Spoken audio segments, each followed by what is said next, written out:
Ever wonder why some warehouse scissor lifts fail after just months while others run flawlessly for decades? The answer lies in one critical engineering decision that most people overlook: actuator sizing. Industrial scissor lift platforms are everywhere.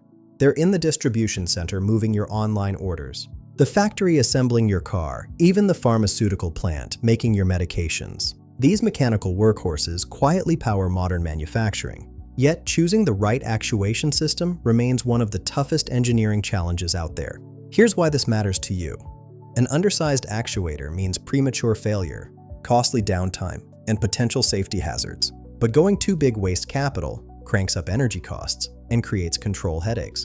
The sweet spot balances force requirements, duty cycles, speed specs, and environmental constraints while meeting OSHA and ANSI safety standards. Think about it. These platforms handle everything from individual workers to multi-ton equipment pallets. Each application demands different engineering solutions. A distribution center running 24/7 needs different actuation than an assembly line with scheduled breaks. Environmental factors matter too. Is it a clean room, high temperature, corrosive atmosphere? The geometry itself creates unique challenges. As scissor mechanisms extend, the force requirements change dramatically.